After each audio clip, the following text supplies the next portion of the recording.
As part of Bupa's leadership in the care of dementia in New Zealand, we're developing relationships with the local Māori community.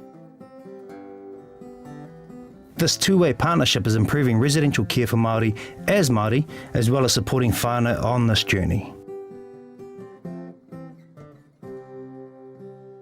Acknowledging that you are actually looking after one of our elders, our kaumātua, one of our chiefs of this marae, in terms of addressing that illness of dementia. Hemi is a tūhoi kaumātua of Matakurua Marae.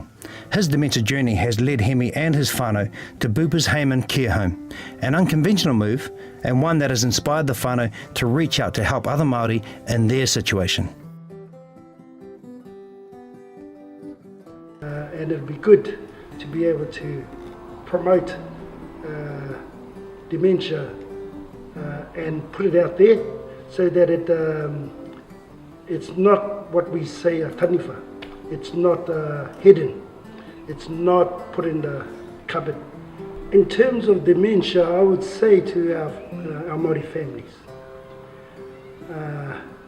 know the signs, study the research out there, the pamphlets that are out there, get to know dementia so that when it happens, support services can be put in at the early stages.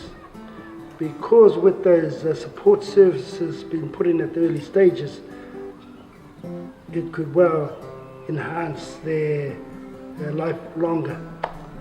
Recognising what is happening to the person with dementia is important to make life the best it can be for everyone. But first and foremost, the steps acknowledge that there is something wrong.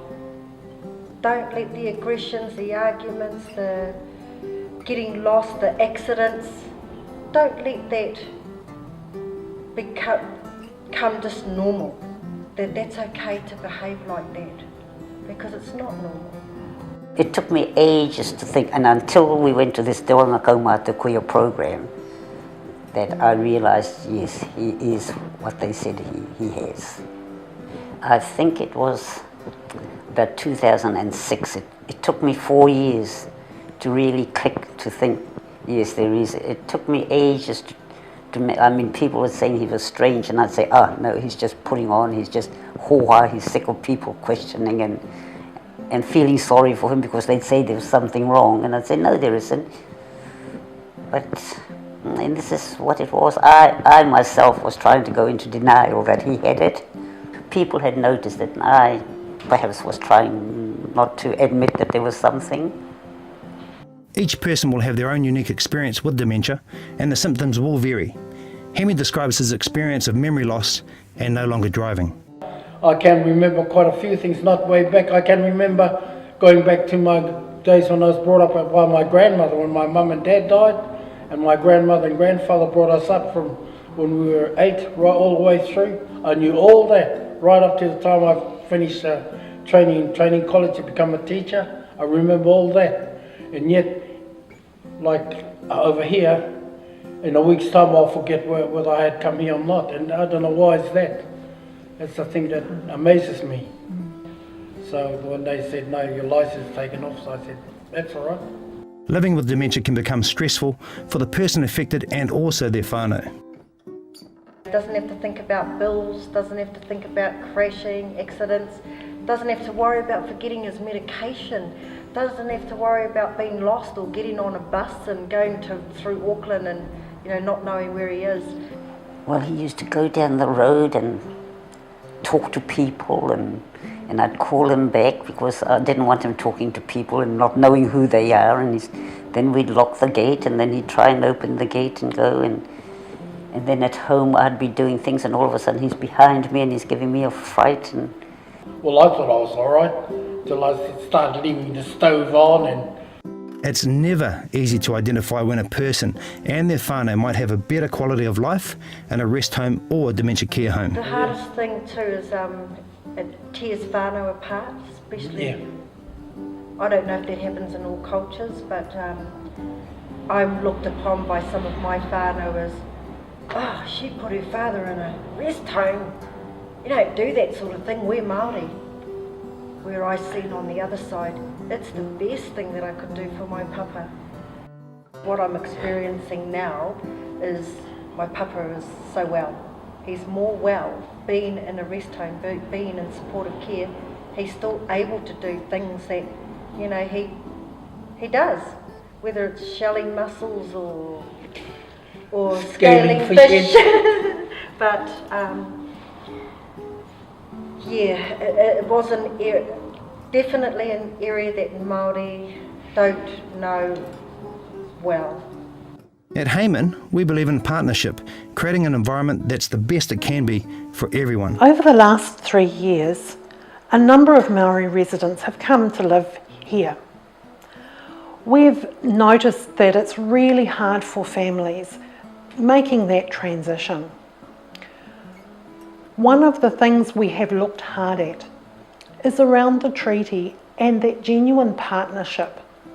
We're looking for real partnership, where we join with Maori to find out what is real for them, what makes living special. For example, our cook leaves the kitchen, goes and talks with people and finds out what's important to them. Is it boil up? Is it being able to make mussel fritters?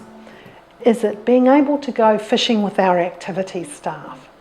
Is it being able to go back to the marae and still be a part of those very special occasions? We're looking at ways of partnering with people and their families to make life very connected with the things that they used to do.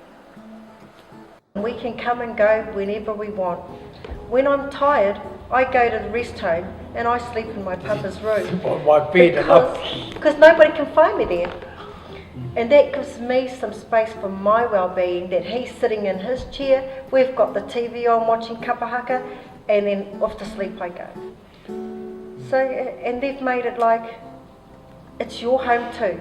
You know, it's not only papa's, but it's our home, and we can come and go whenever we want. We can pick him up.